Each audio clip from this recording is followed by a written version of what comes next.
Hi, welcome back to my channel. My name is Eki Febri Wardani with student number 13122000050. I'm from 17 August 1955 University in Surabaya. In this video, I will tell you about OPM or Organization Papua Merdeka and about the origin and legal basis of Armed Force, Belligerent, and Levy and Massey.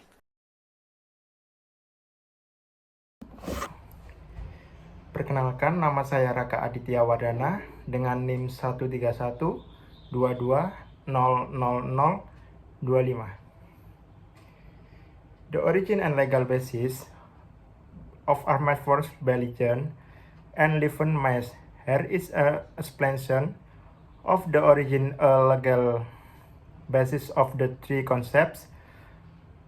1. Armed Force origin. The term Armed Force refers to a consumer military organization equipped with weapons and equipment to carry out defense and security tasks. These armed force can include the Army, Navy, Air Force, other special units. Legal basis: international law, such as the Hague Convention and the Geneva Convention, regulation the steps and conduct of armed force in armed conflict. The national law armed force in the armed country also regulates the organization, duties, and honor of armed force. 2. Belgian origin. The term Belgian of origin refers to a state or group involved in armed conflict. Belligerent has contained right belligerent under international law, including the right to conduct military action and the obligation to obey the laws of war. Legal basis: international humanitarian law, such as the Hague Convention and the Geneva Convention regulates. Belgian international law also regulates the recognition and status of belligerent in armed conflict. 3. Levy and mass origin. The term levy, mass or mass revolt refers to a situation if the killing population of a territory takes up arms to fight the occupying form organized military. This concept of associated with guerrilla warfare or popular resistance. Legal basics: Article 2 of the Hague Convention regulates the status and treatment of civilians involved in armed rebellions. International humanitarian law also regulates the protection of rebellion. Thus, the three concepts have a strong legal basis in international law and international the behavior and status of parties involved in armed conflict.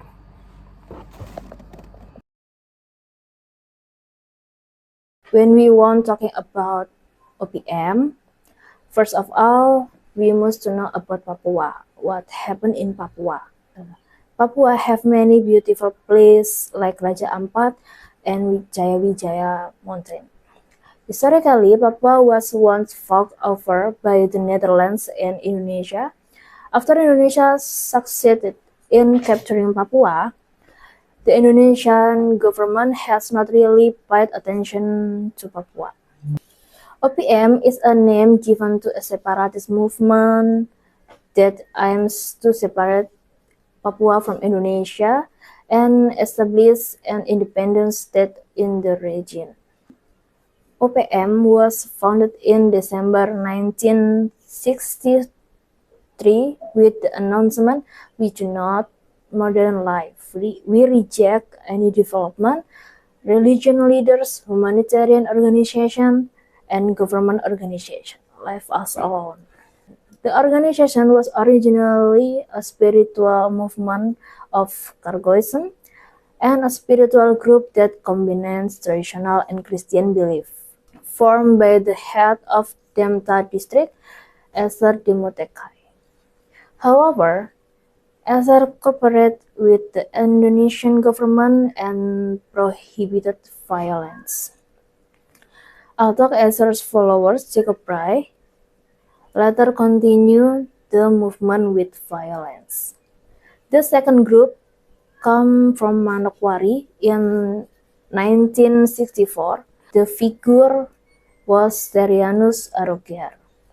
He founded the Organization of Struggle Towards the Independence of the State of West Papua. The organization also operated clandestinely. Later, Terianus' organization was known as the Free Papua Organization, or OPM.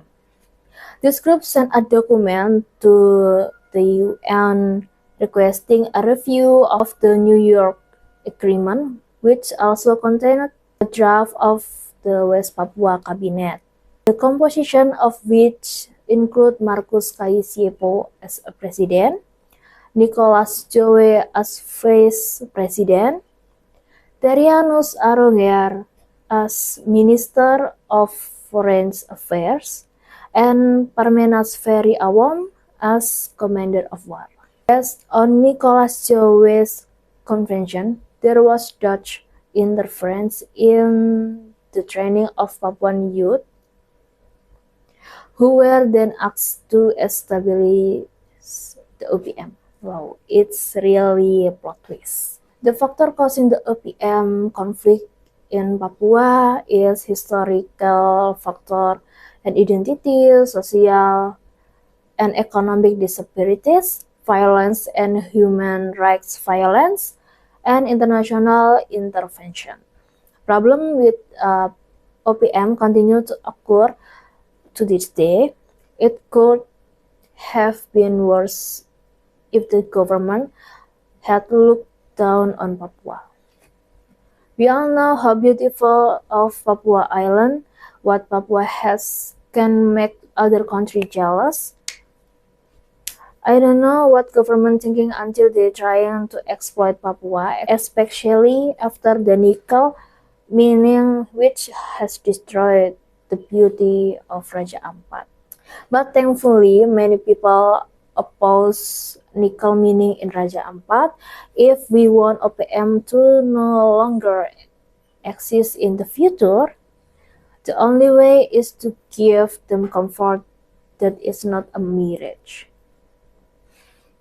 In my opinion, I understand that there is a community movement called OPM because we look like doesn't care about Papua.